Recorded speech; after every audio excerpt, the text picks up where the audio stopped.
Hi everyone, so today's video is about working from home while home educating.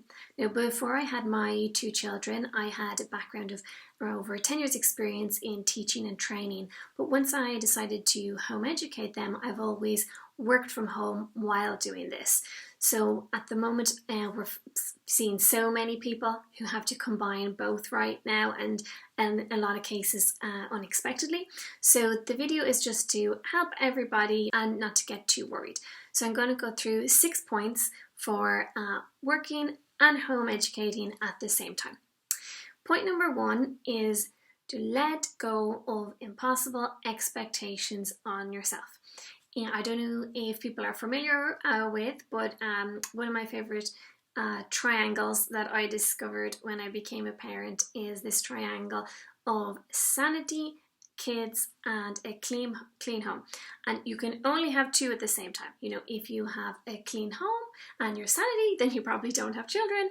If you have kids and you have your sanity, well, then you're probably a lot more relaxed with cleaning your home. And the same applies for trying to work and home educate children at the same time. You know, if you have a really busy workday or a lot of things to get through, don't expect that you need to have the children doing this home educating dream with thousands of activities filled with millions of memories. Or if you are managing to get the kids doing lots of fun things and you're working, then be prepared to have a home that is turned upside down, and that's okay. The cleaning can wait. That doesn't need to be done today. That is totally normal. Everyone will be in the same boat, so don't put too much pressure on yourself. Be realistic. Number 2 is that your family has a unique rhythm. So no one can give you advice on a set schedule because it's going to be all about you guys. So for example, maybe you're an early riser and you're actually quite happy to get up before the kids and get reports done or fly through certain things even before they've gotten up for breakfast.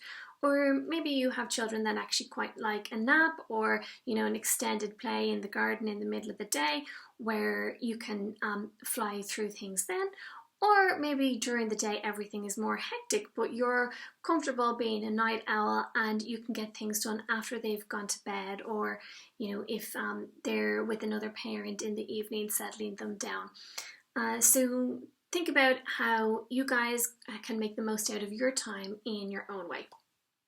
Now, number 3, the amazing power of really high quality attention. So before you need to get into a significant amount of work, or work where you really need to focus and you need to concentrate, if prior to that you have given your kids so much love and affection and attention in exactly what they want to be doing, so if they're really keen to play a particular game, if you went all in and they felt like they had your undivided attention, then you will actually have a lot more space to get a lot of work done. If you're trying to divide things quite a lot and you're trying to do one thing and like half connecting with them, or you're slightly involved in an activity but you keep being drawn away on the phone, they're just going to keep coming to you, keep needing you, because you're the center of their world, and it's going to be hard for them to understand if they see mum or dad why they can't have them all of the time. So if you can give them excellent attention, or really invest in the things that are important to them, after that you'll get a lot more freedom. They'll be happy to play for a larger amount of time in their own little games without needing you quite as much. Number 4 is think about ways that you can gain time. If there's something really important you have to get done that can't wait until nap time or bedtime, or when there is another person around, or your assigned work time that they know and understand, then plan for that, and it can be a huge advantage. So things like organizing all the snacks or drinks, everything that they might need, and then setting up a movie, or giving them this time to do their maths or reading or pursue their interests on a tablet that might engage their attention, then that can be a huge benefit because it'll have their focus. Now, if you aren't in a home where screens are a comfortable thing for you with your children, Other alternatives to that could be in the middle of the day, might be when they get lots and lots of play out in the garden and you can get work done watching them from the window.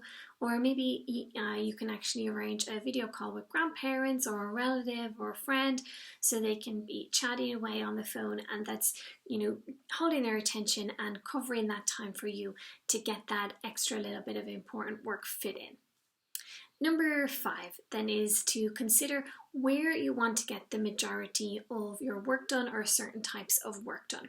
So if it's something small, you just need to reply to an email real quick.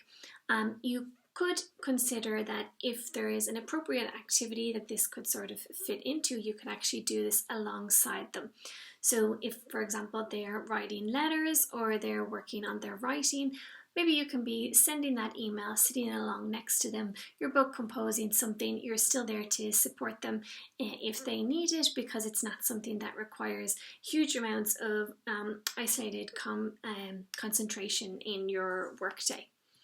Then other places to consider is, do you want to establish like an office space or a particular room where you're getting work done so that they are familiar with it and they understand and know when mum and dad are in that space, that's when we don't disturb them, but they will be coming to us when they are done. And hopefully if that's an established thing that they can understand and rely on, they'll be much more comfortable and much more likely to fit into a rhythm with that.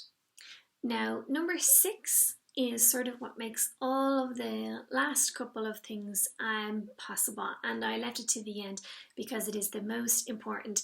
And it's something that I have to keep reminding myself of so I don't continually fall into this trap, but it's building and maintaining a trust, building their trust.